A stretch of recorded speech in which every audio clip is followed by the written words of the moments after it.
Welcome back. This is what we got going on today.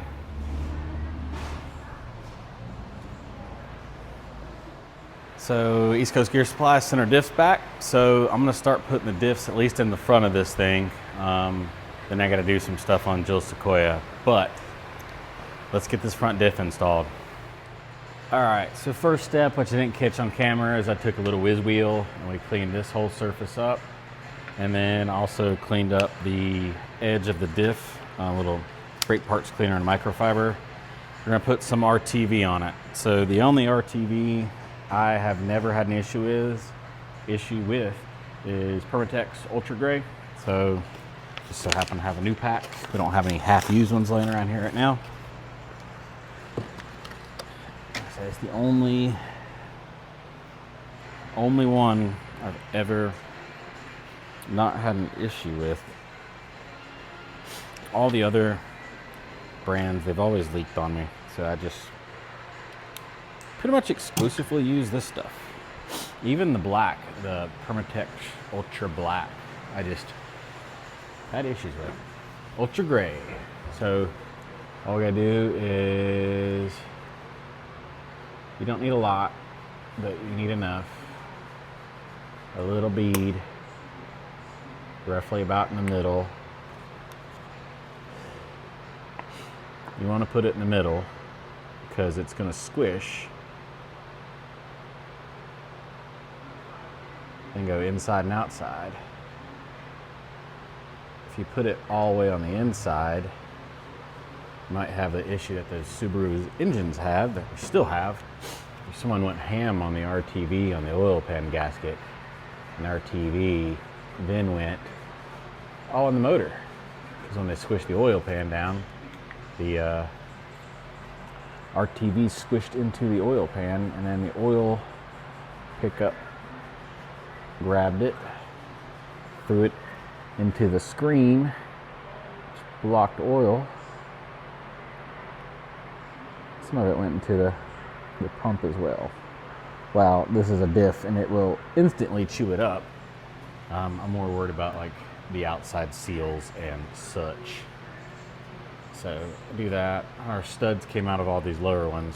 So what we will do is we'll run a little bit on the outside, like that. Not a lot.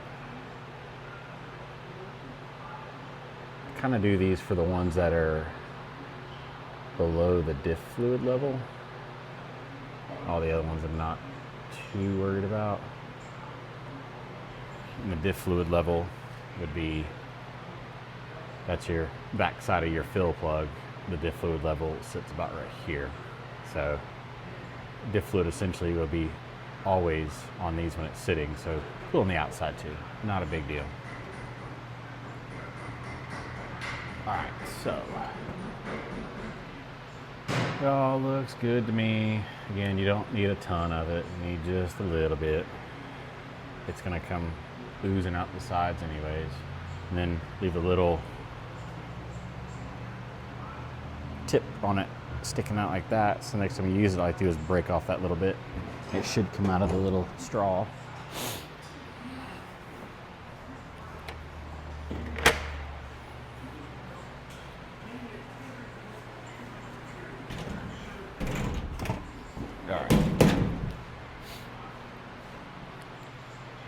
Now the halfway sucky part.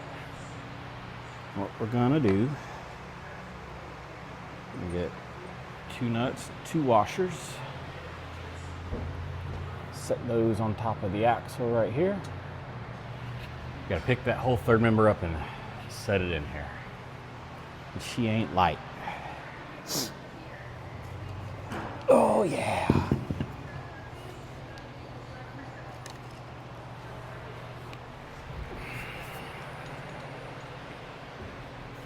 The 80 series are a high pinion.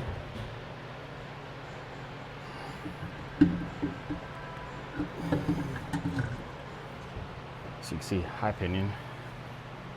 And then, oh yeah, then also there's people that say you need to let the RTV set up for a few minutes and blah, blah, blah. I kind of put it on there and then my few minutes is wait for it to dry just a little bit as I'm getting all the rest of the stuff prepped, like the nuts and stuff here. So we put all studs in that.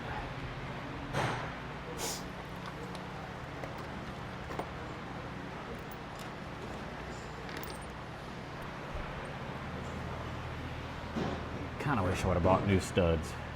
There's nothing wrong with these, just they don't look the greatest. Always hit it with some paint though. No one ever know.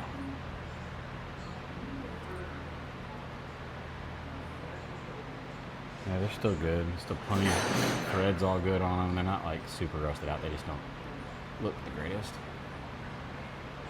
I'll spray a little Steel-It on them here in a minute.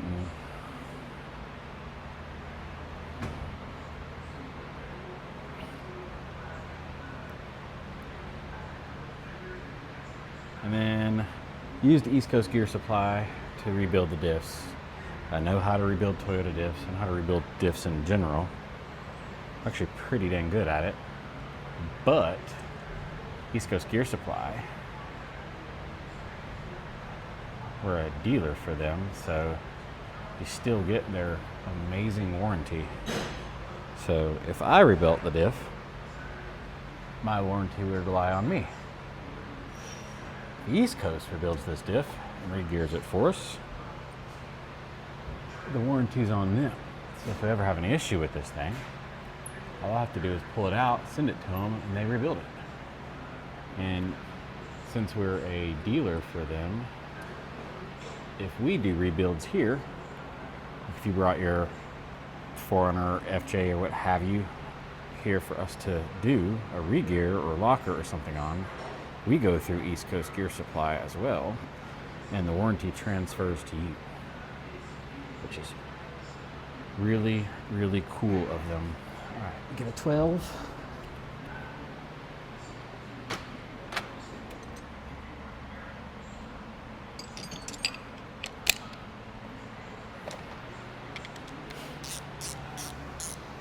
Snug these down with this. Make sure that the threads are not cross-threaded, essentially.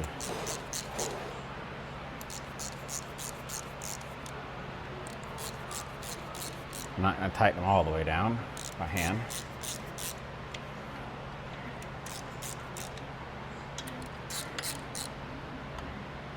Making sure nothing's cross-threaded.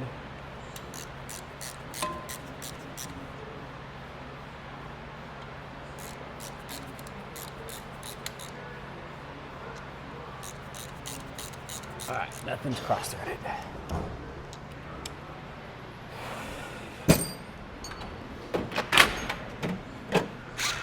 Everybody's favorite tool, the 3/8 impact. And then you kind of see it oozing out there. Kind of work our way around. I'm not hammering down on them yet. Just kind of working our way around the diff. Not doing a circle. And just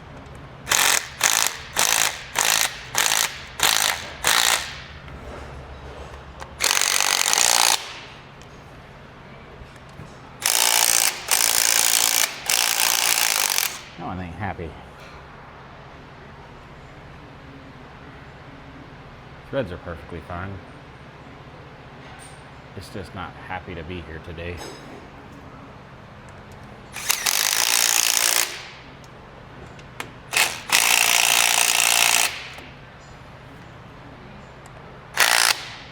There we go. Now we can start hammering down on them. There is a torque spec out there in the world for these. I'm not breaking them with this little mini 3/8 impact, but I'm not also. It's also just dead because it's blaring orange at me.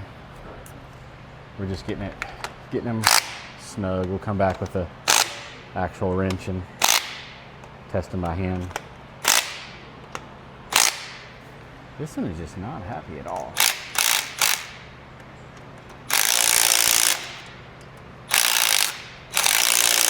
All right.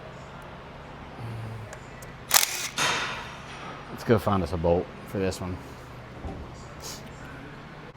One nice thing about having a shop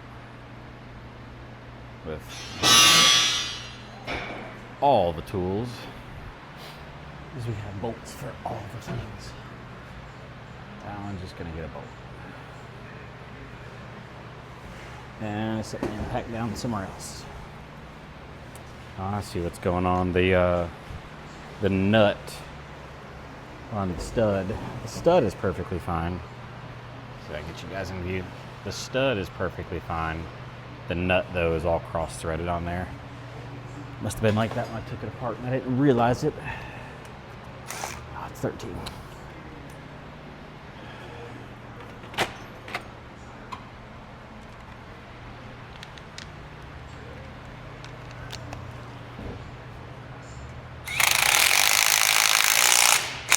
All right, that one's done.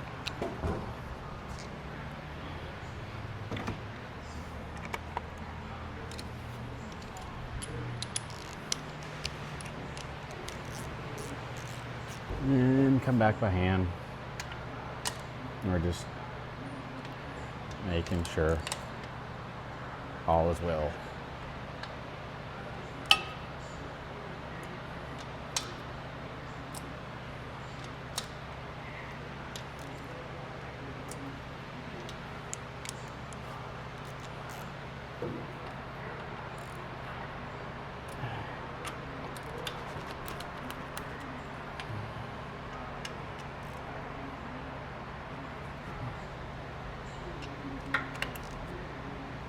See that one right there is a little loose. I got half a turn on it. And then could just leave your RTV doing its thing, but I like to rub it in the crack like that. Just feel like if you do that, you're kind of pushing it back in the crack and giving it another chance to help seal the diff up. Watch the little metal burrs right there. Sucker sharp. Ow.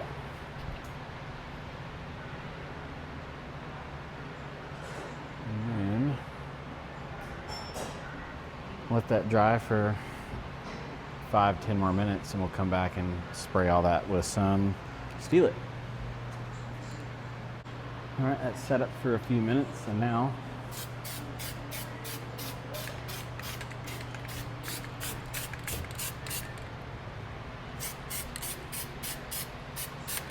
some Steel It.